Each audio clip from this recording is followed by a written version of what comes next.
What happens when one of Britain's most beloved actors walks onto a morning talk show expecting a pleasant chat and instead finds himself trapped in a verbal ambush that spirals completely out of control?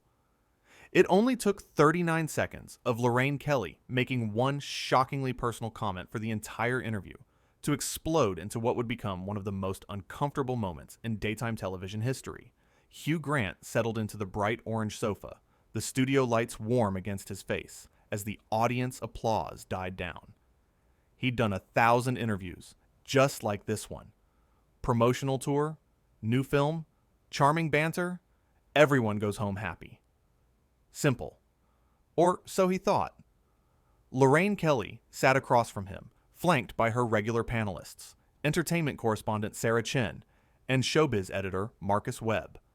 The energy in the studio felt different today. Tense, like everyone was waiting for something. "Hugh, lovely to have you here," Lorraine began, her smile not quite reaching her eyes. "Though I have to say, we weren't sure you'd actually show up." Hugh's eyebrows lifted slightly. "I'm sorry." "Well, Lorraine continued, leaning forward. "You've got quite the reputation for canceling appearances at the last minute. Some might say you think you're a bit too good for shows like ours." The studio went quiet. Sarah Chen shifted uncomfortably in her seat. Marcus Webb's eyes widened. Hugh forced a polite laugh. "I'm not sure where you're getting that from, Lorraine. I'm here, aren't I?" "You are," she said. "Today. But let's talk about your pattern of behavior. How many interviews have you walked out of over the years? Do you even keep count?" "I don't walk out of interviews," Hugh said, his voice measured but cooling. "If I've ever ended an interview early, there was a very good reason." Lorraine turned to her panel. "Sarah, didn't we have him scheduled last year and he canceled?" Sarah looked like she wanted to disappear into her chair. Well, I think there was a scheduling conflict." "A scheduling conflict," Lorraine repeated mockingly. "That's what we're calling it now, is it? When someone just decides they have better things to do?" Hugh's jaw tightened. "Lorraine, I had a family emergency. My mother was unwell. I apologized to your team multiple times and we rescheduled, which is why I'm sitting here right now." "Oh, so we should be grateful?" Lorraine's tone dripped with sarcasm. "How generous of you to grace us with your presence, Hugh."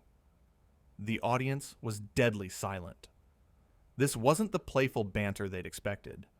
This was something else entirely. Marcus Webb tried to intervene. "Lorraine, maybe we should talk about Hugh's new film." "We'll get to that," Lorraine snapped at him, "when I'm ready." She turned back to Hugh. "Let's talk about your attitude toward the press in general. You've made it very clear over the years that you think we're all beneath you, haven't you?" Hugh sat up, straighter. "That's completely unfair and untrue. I've had issues with certain tabloid practices. Yes, phone hacking, invasion of privacy, harassment of my family. I think most reasonable people would have a problem with that." "So, you admit you have a problem with journalists," Lorraine pounced.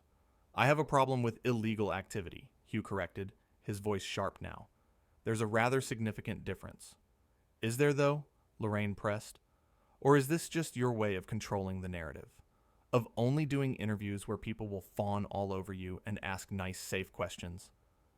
Sarah Chen spoke up again, her voice nervous. "Hugh, why don't you tell us about working with your co-star on the new film?" "Sarah, I'm conducting this interview." Lorraine cut her off without looking away from Hugh. "Not you." Hugh's expression had shifted from confusion to barely contained frustration. "Lorraine, I came here to talk about my work. If you have some personal issue with me, perhaps we should have discussed that before I sat down." "Personal issue?" Lorraine laughed coldly. "Don't flatter yourself. I'm simply asking the questions that our viewers want answered. The questions that everyone's too afraid to ask, because they're worried you'll throw one of your famous tantrums." "I don't throw tantrums," Hugh said, his voice low and controlled. "I expect to be treated with basic professional courtesy, something that seems to be in short supply here." Marcus Webb tried again. Look, everyone, let's just take a breath here. Marcus, stay out of this, Lorraine warned. The cameramen were glancing at each other, unsure whether to keep rolling.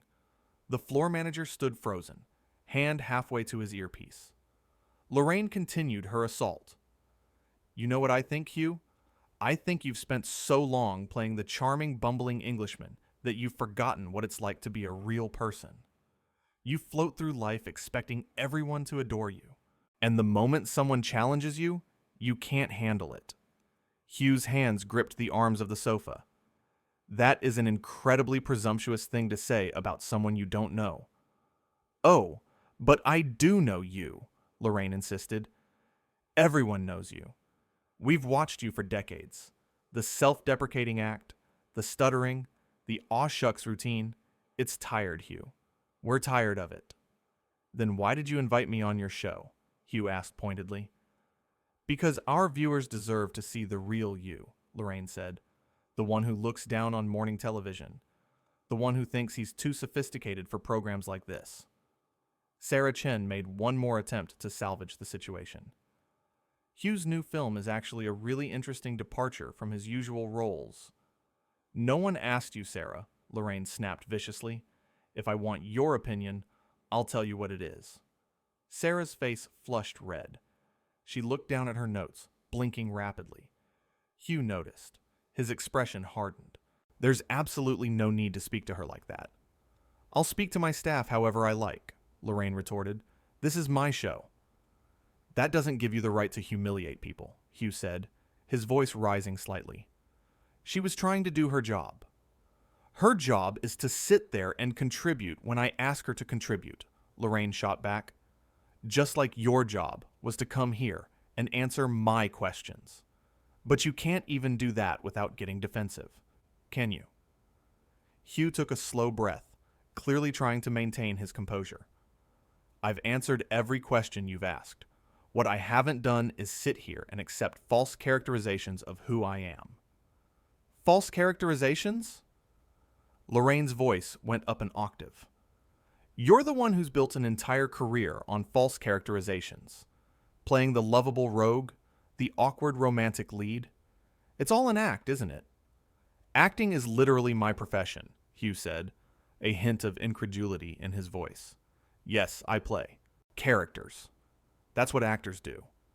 But where does the character end and the real Hugh Grant begin? Lorraine leaned forward aggressively. Or are you so caught up in your own mythology that you don't even know anymore? Marcus Webb put his hand up. Lorraine, I really think you should be quiet, Marcus, Lorraine interrupted, without taking her eyes off Hugh.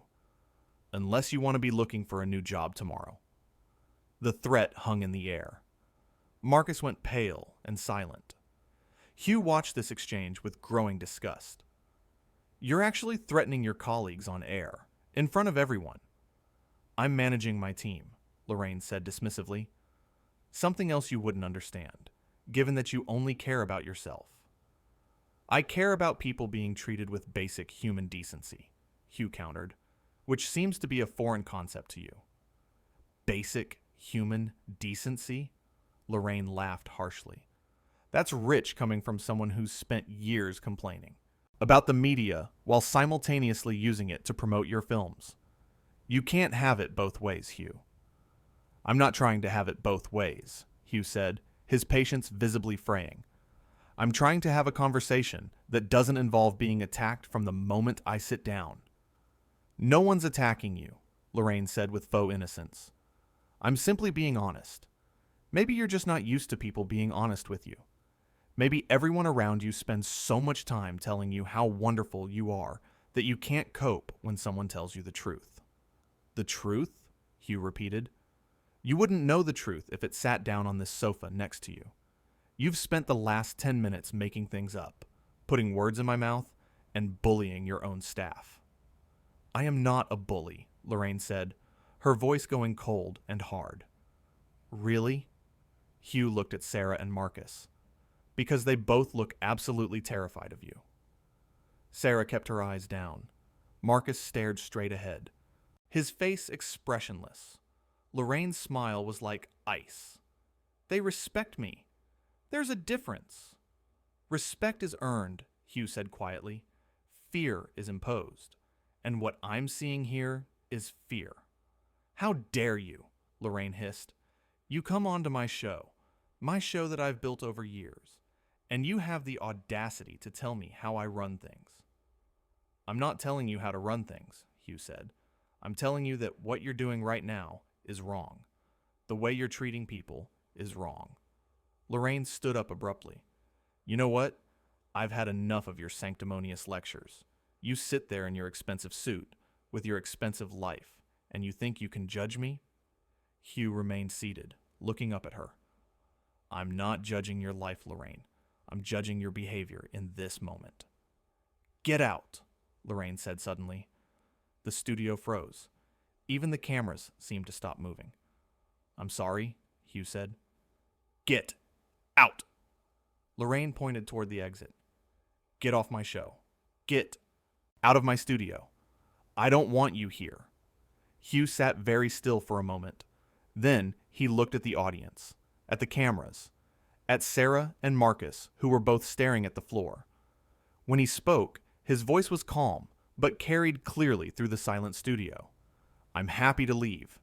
In fact, I should have left the moment you started this charade. But before I go, I want everyone watching to understand something. I came here in good faith. I came here to talk about my work and to have a pleasant conversation. What happened instead was ambush television. Cruelty disguised as honesty. And worst of all, a host who thinks that humiliating guests and terrorizing staff makes for good entertainment. I said get out, Lorraine repeated, her voice shaking with rage. Hugh stood slowly, never breaking eye contact with her. I'm going, but you should know that this isn't strength. This isn't powerful hosting. This is just sad. You had an opportunity here to have a real conversation, and you chose confrontation instead. You could have asked me anything, and I would have answered honestly. But you weren't interested in answers. You were interested in a fight. Out! Lorraine screamed. The audience gasped. Sarah Chen's hand went to her mouth. Marcus Webb looked like he might be sick. Hugh straightened his jacket. You're proving my point beautifully. He turned to Sarah and Marcus. I'm very sorry you have to work in this environment. You both deserve better. He began to walk toward the exit, his footsteps echoing in the shocked silence of the studio. The cameras followed him, unsure what else to do. Lorraine called after him, her voice dripping with venom. Run away, Hugh. That's what you do best, isn't it? Run away when things get difficult. Hugh paused at the edge of the set. He turned back, and when he spoke, his voice was quiet, but everyone heard it. No, Lorraine, I don't run from difficult things. I walk away from toxic ones. There's a difference. And if you can't see that, then I genuinely feel sorry for you. Lorraine's face went purple. Don't you dare pity me. I don't need your pity. It's not pity, Hugh said softly. It's concern. Because someone who needs to tear others down the way you've done today is someone who's deeply unhappy. And that's not something to celebrate. That's something to address. Get out! Lorraine shrieked again, but her voice cracked this time. Hugh gave a small nod, turned, and walked through the studio doors. The heavy door swung shut behind him with a solid thunk that seemed to echo forever. For a long moment, nobody moved. The audience sat in stunned silence. The cameras kept rolling, capturing Lorraine standing alone on the set, breathing hard, her carefully applied makeup unable to hide the rage and something else on her face. Something that looked almost like shame. Sarah Chen was crying quietly, dabbing at her eyes with a tissue. Marcus Webb had his head in his hands. Finally, the floor. Manager made a cutting motion.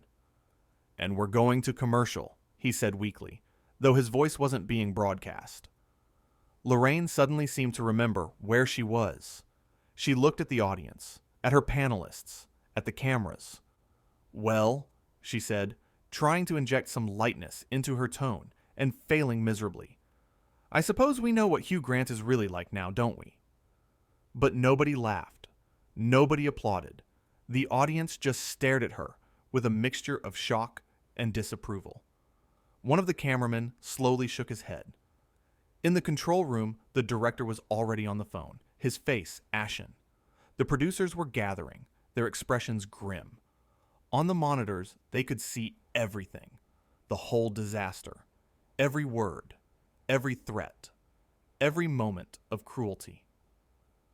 Back on the set, Lorraine looked around at the silent studio. For the first time since the interview started, she seemed uncertain. "What?" she demanded. "What are you all looking at?" Sarah Chen stood up, suddenly, her chair scraping loudly in the quiet. "I need some air," she whispered, and hurried off the set. Marcus Webb followed without a word. Lorraine stood alone on her bright, cheerful set, surrounded by cameras and silence, and the weight of what she'd just done. The commercial break music started playing through the speakers, jarring and false. 5 minutes to live, the floor manager announced, but he wouldn't meet Lorraine's eyes. Somewhere in the building, Hugh Grant was probably already in his car, driving away from the studio, away from the chaos, his dignity intact. He'd come expecting a simple interview and had walked into something else entirely. But he'd handled it with grace, even in the face of provocation. Meanwhile, Lorraine paced the empty set, trying to compose herself, trying to figure out what to say when they came back from commercial. How do you follow that? How do you explain what everyone had just witnessed? The makeup artist approached tentatively. "Do you want to touch up before we come back?" Lorraine waved her away irritably. "I'm fine." But she wasn't fine. Nothing was fine. The energy in the studio had completely changed. Where there had been warmth and excitement when Hugh first walked out, now there was only discomfort and tension. An assistant brought Lorraine a glass of water. She took it without thanks, her hands shaking slightly. The audience members were whispering among themselves. Some were already texting on their phones, no doubt telling friends and family about what they'd just seen. By tonight, this would be everywhere. Social media would explode. The clips would go viral. 2 minutes, the floor manager called. Lorraine smoothed down her dress, touched her hair, painted on a smile. She was a professional.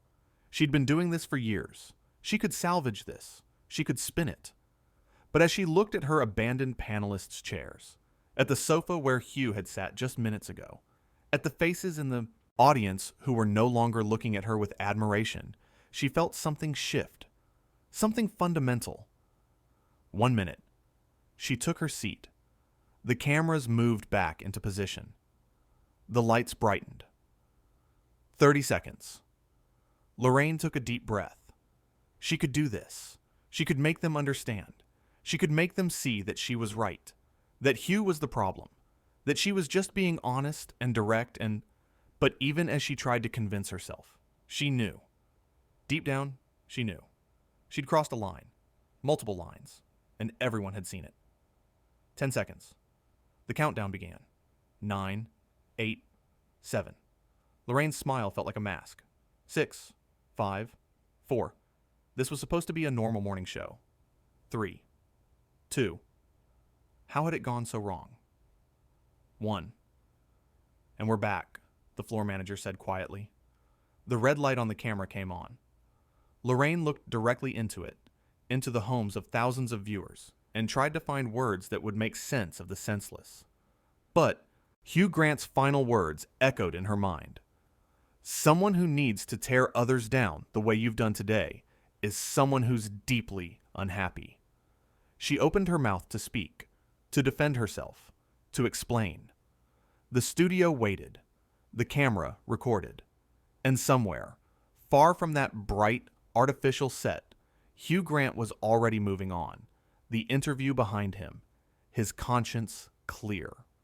While Lorraine Kelly sat in the ruins of what she'd created, finally understanding that sometimes the person you're fighting isn't your enemy at all. Sometimes it's just a mirror.